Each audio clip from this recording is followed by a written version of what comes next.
ओम श्री गोगा देवाय नमः। अब तक श्री गोगा महापुराण के 23 अध्याय हम आपको सुना चुके हैं। आज 24वां अध्याय।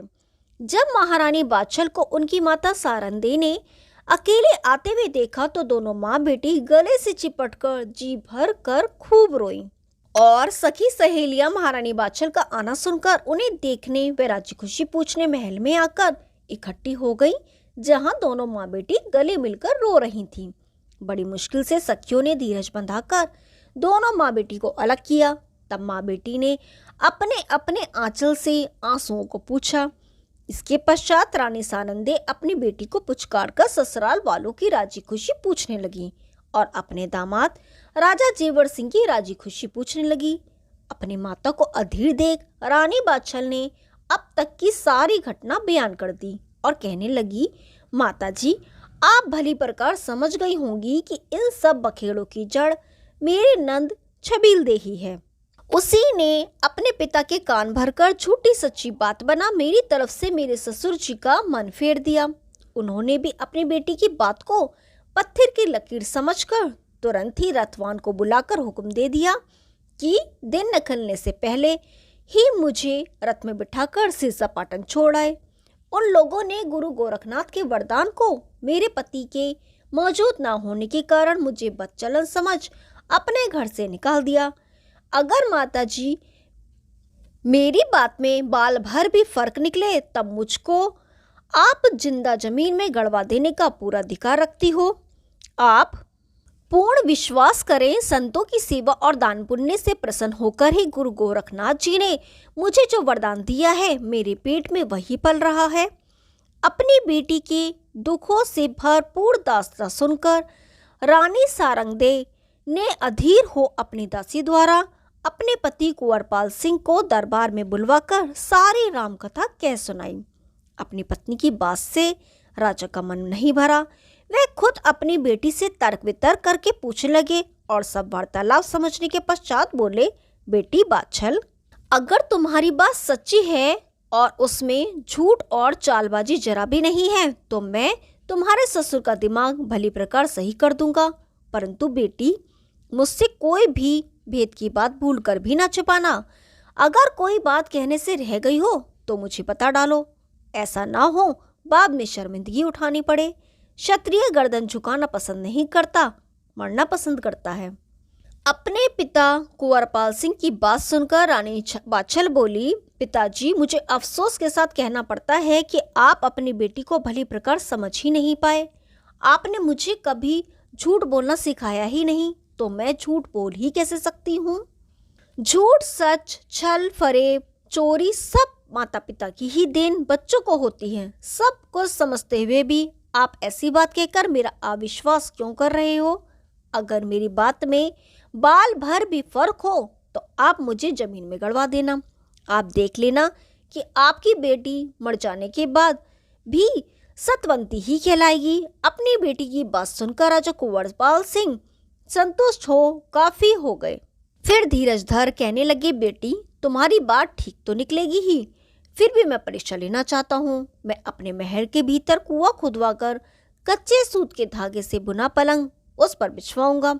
अगर तुम उस पलंग पर सुख से सो गई और पलंग का कोई धागा ना टूटा तो तुम्हारी ससुराल को चिट्ठी लिखकर तुम्हारे ससुर का दिमाग सही कर दूंगा, जो वह भी सदा याद किया करेंगे कि मेरा किसी से पाला पड़ा था। यदि सूत के धागे तुम्हारे बैठते ही टूट गए तो तुम उस मौत के कुएं में गिरकर मर गई तो अपनी मूंछ नीची कर मुंह छिपाकर चुपचाप ही हर इच्छा बलवान कहकर घर में रहूंगा। अपने पिता की बात सुनकर महारानी बाछल ने परीक्षा देनी स्वीकार करके कहा, पिताजी, आप मेरी परीक्षा बड़ी खुशी से लें। किसी ने क्या ठीक कहा है, सांच को आज कहा। महारानी बाछल ने जब अपने पिता की शर्त स्वीकार कर ली तब राजा कुंवरपाल सिंह ने राजमिस्त्री को बुलाकर महल के आंगन में काफी गहरा कुआं खुदवाया, जिसके भीतर कीकर के कांटे व नोकदार कांच के टुकड़े तथा लोहे के कांटेदार डार भी उस कुएं में भरवा दिए, जिसके ऊपर कच्चे सूत का बुना पलंग बिछवाकर बहुत आहिस्ते से सफेद चादर बिछा हल्का सा तकिया भी रखवा दिया और अपनी बेटी रानी बाछल को उस पर सोने की आज्ञा दी। जिसे सुनकर सारे महल के दास दासी, नौकर चाकर माता सारंगधे के पास शीघ्र पहुंचकर सारी घटना बयान की। आपकी बेटी मौत के मुंह में समा जाएगी। दास दासियों द्वारा अपने पति की इस प्रकार की हरकत सुनी रानी सारंगधे वहां से रोती रोती दौड़ी जहां कुएं के पास बादशाह और राजा कुंवरपाल सिंह खड़े हुए थे। सारंगधे अपने पत्नी के नैन जलद रोते हुए बोली, अगर तुम्हें मेरी राजदुलारी की हत्या ही करनी है तो इस प्रकार तड़पा तड़पा कर मारने से क्या लाभ। इससे तो बेहतर यह है कि तलवार लेकर एक ही वार में सिर धड़ से अलग कर दो। अपनी माता को अति अधीर देख रानी बादशाह कहने लगी, माता आप बिना विजय धीरज खो बैठी हो। क्या आपने ये दोहा नहीं सुना, जाको राखे साइयां मार सके न कोई, बाल न बाका कर सके जो जग बैरी होए। माता जी, आपने अपनी बेटी को मामूली हार्ड मास की पुतली समझ रखा है। अगर मैं सच्ची हूँ और मेरे गुरु गोरखनाथ महाराज का वरदानी फल मेरे उदर में है तो ये कच्चे धागे लोहे से भी मजबूत बन जाएंगे। माता जी, आप इसलिए घबरा रही हैं कि आपको कोई सतवंती नारी देखने को मिली ही नहीं है। ये जो सूरज रोशनी दे रहे हैं हम में से ही सतवंती सत्यों के तप का प्रभाव है।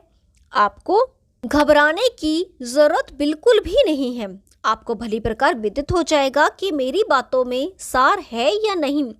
इस भारतवर्ष में अनगिनत राजा हरिश्चंद्र व धर्मराज युधिष्ठिर के समान हुए हैं, जिनके काफी इतिहास आपकी बेटी पढ़ चुकी है और उन्हीं के रास्ते पर मैंने भी अपने सामर्थ्य अनुसार थोड़ी बहुत चलने की कोशिश की है। उन्हीं की तरह थोड़े बहुत कष्ट भी उठाए हैं, परंतु जिस प्रकार उनके नामों की कीर्ति तीनों लोकों में फैली है उसी प्रकार तुम्हारी इस बेटी की भी कीर्ति फैल ही सकती है। अभी तो भगवान मेरी भक्ति की परीक्षा ही ले रहे हैं। अगर गुरु गोरखनाथ की मुझ पर दया है और मेरी भक्ति सच्ची है तो मैं अपनी परीक्षा में जरूर सफल निकलूंगी। इतनी बात कहकर और अपनी माता को धीरज दे वह गुरु गोरखनाथ जी की जय बोलकर कच्चे धागे से बुने हुए पलंग पर चढ़ गई। सबने देखा कि कच्चे सूत का एक धागा भी नहीं टूटा और महारानी बादशाह पैर फैलाकर बड़े ही आराम से लेट गई। राजा कुंवरपाल सिंह व रानी सारंगधे ने जब अपनी बेटी को इस प्रकार पैर फैलाकर लेटे देखा तो उनकी खुशी का ठिकाना न रहा। उन्होंने तुरंत ही अपना खजाना खोलकर हीरे मोती का दान गरीब फकीरों को दिल खोल कर दिया। पंडित पुजारी लोगों ने भी रानी सारंगधे से भारी दान दक्षिणा प्राप्त की। इधर तो रानी दान दक्षिणा देने में लगी थी, उधर राजा कुंवरपाल सिंह ने राजा उमरपाल सिंह को एक पत्र लिखा जिसका सारांश अगले अध्याय में सुनाएंगे। श्री गोगा महापुराण 24वां अध्याय समाप्त। अब 25वां अध्याय। श्री सिद्ध सर्वोपमा योग लिखी सिरसा पाटन से ददरेवा नगर निवासी महाराज उमरपाल सिंह को राजा कुंवर सिंह की राम राम बाचना। समधी साहब के चरणों में निवेदन है, आपने अपनी नासमझी के कारण जुल्म करने की हद कर दी है। आपकी नासमझी के कारण मेरा कलेजा कोयले की तरह जलकर खाक बन गया है। आप धन के नशे में इतने मदहोश हो गए हो कि जरा भी परमात्मा से नहीं डरते। मैंने आपके बेटे के साथ अपनी प्यारी बेटी का नाता एक सज्जन खानदानी महाराजा समझकर किया था, जिसका बदला आपने बिना सोचे समझे अपनी बेटी के कहने से मेरी बेटी बादशाह को अकेली रथ में बिठाकर बिना खत ही मेरे यहाँ भेज दिया है। मैं उसके निर्दोष होने की भली प्रकार परीक्षा कर चुका हूँ। जिसके बुरे दिन आते हैं उसकी बुद्धि भी उल्टी हो जाती है। कृपा कर आप अपने बेटे जेवर सिंह को अति शीघ्र यहाँ भेज दें। अगर मेरी बेटी खतावार निकले तो मैं अपना शीश काट कर आपको भेंट कर दूंगा, और आपकी बेटी छबील दे के समझने में गलती है तो आप अपनी भूल का प्रायश्चित कर लें। मेरे लिए छबील दे भी बादशाह के समान ही मेरी बेटी है, परंतु नंद भाभी के ये झगड़े पुराने जमान से ही होते आए हैं, इसे कोई नहीं समझता।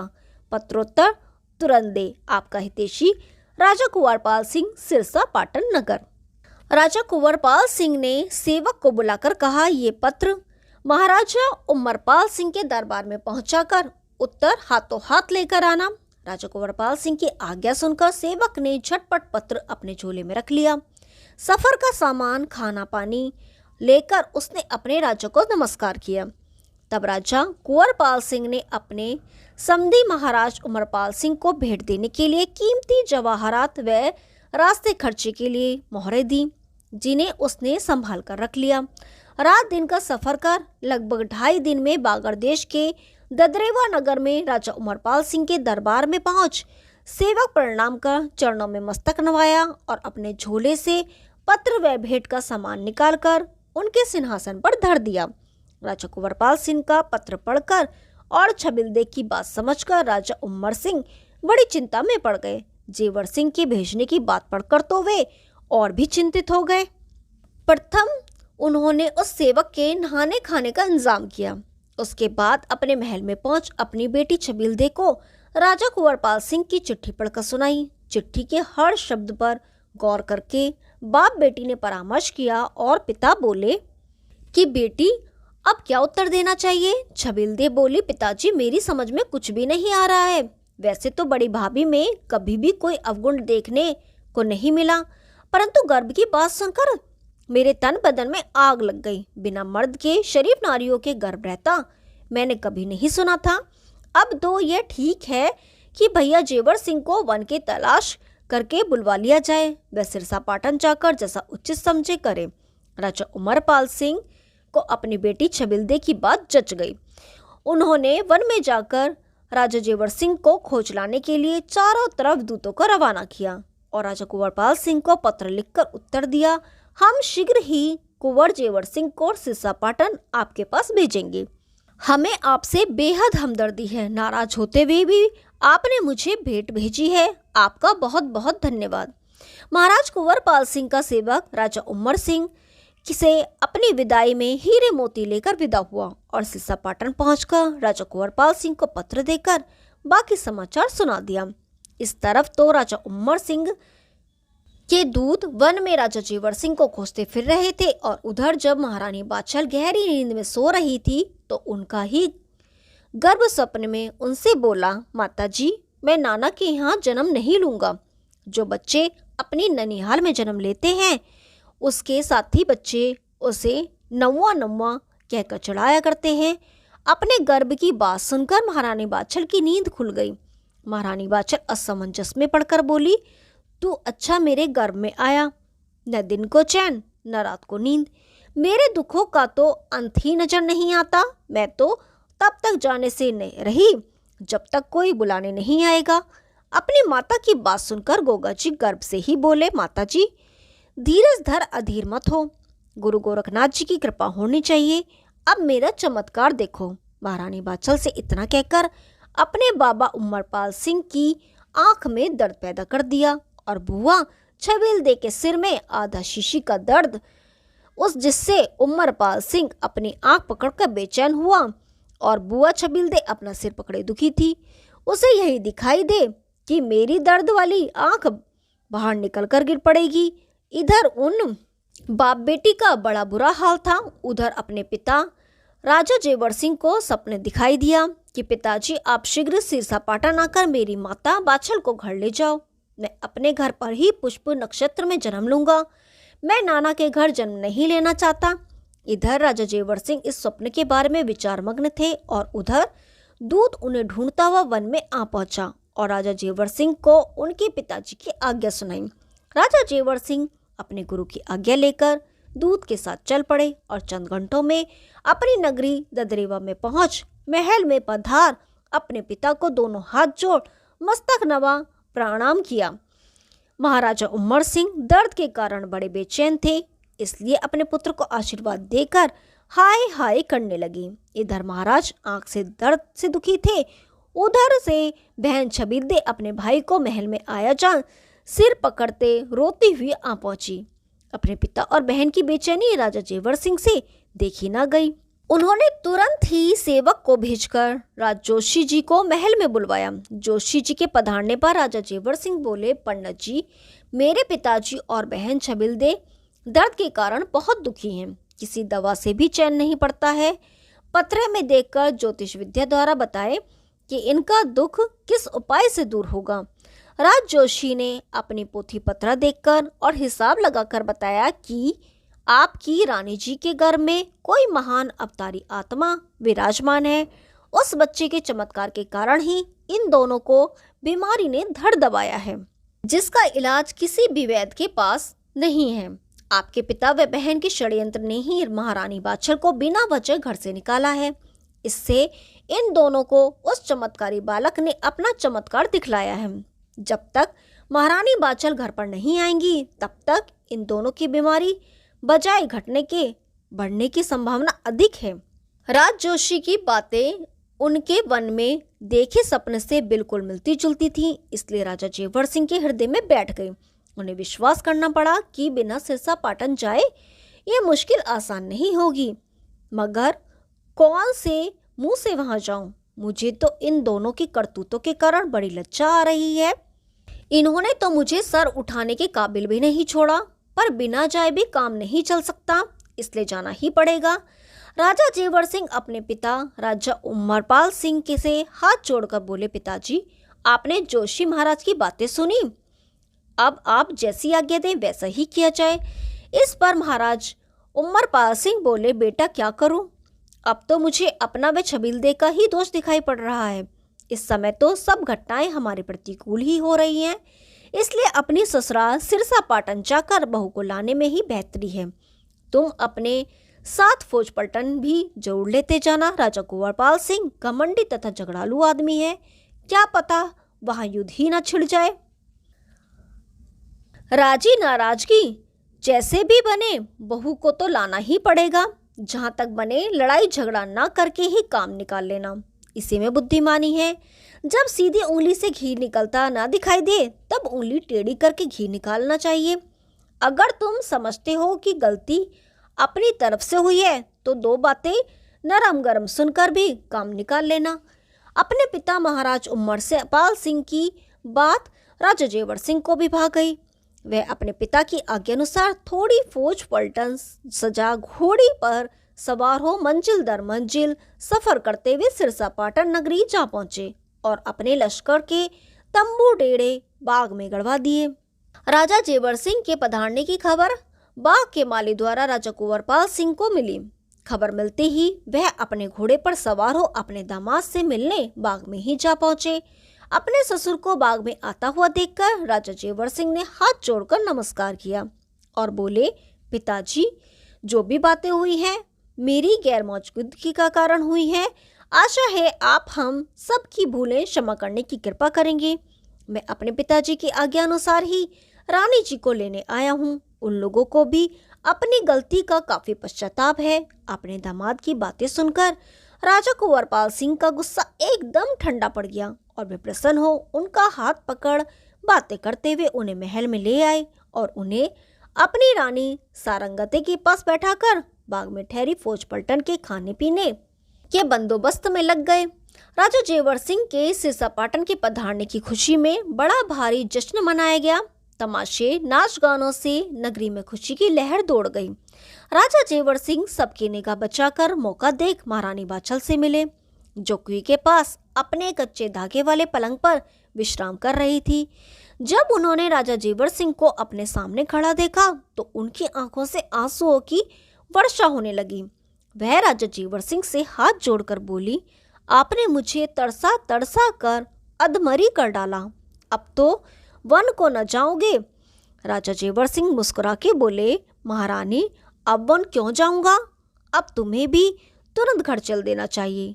पिताजी व बहन छबीलदे की तबीयत बहुत खराब है, वह दोनों दर्द के कारण बड़े बेचैन हैं। मुझे यहाँ आए कई दिन हुए हैं, कुछ दिन आने में लगा, कुछ दिन जाने में लगेगा, इस तरह हफ्तों लग जाएंगे।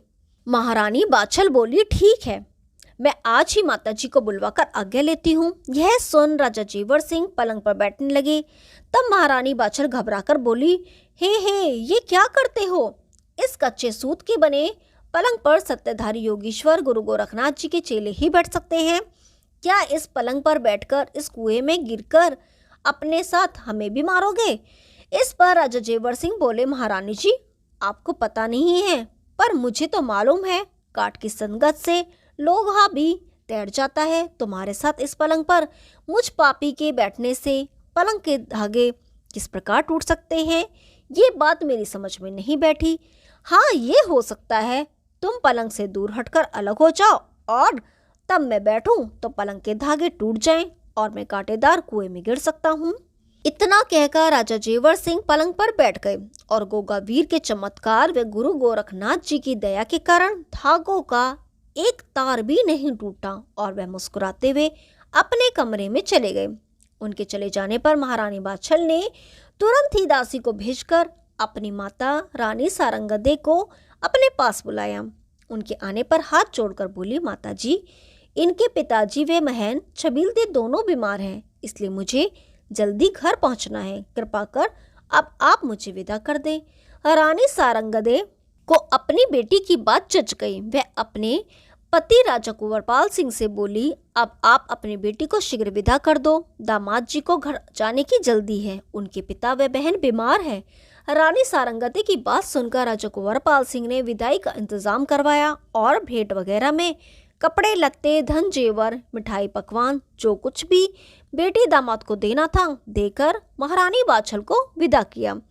राजा जेवर सिंह अपने सास ससुर को प्रणाम कर अपनी फौज पलटन को साथ लेकर हंसी खुशी ददरेवा नगर में जा पहुंचे और अपने पिता व बहन छबीलदे को भला चंगा पाया, जो जहारवीर के चमत्कार से कभी के भले चंगे हो चुके थे। श्री गोगा महापुराण 25वां अध्याय समाप्त। कल 26वां अध्याय शुरू करेंगे। तब तक के लिए नमस्कार।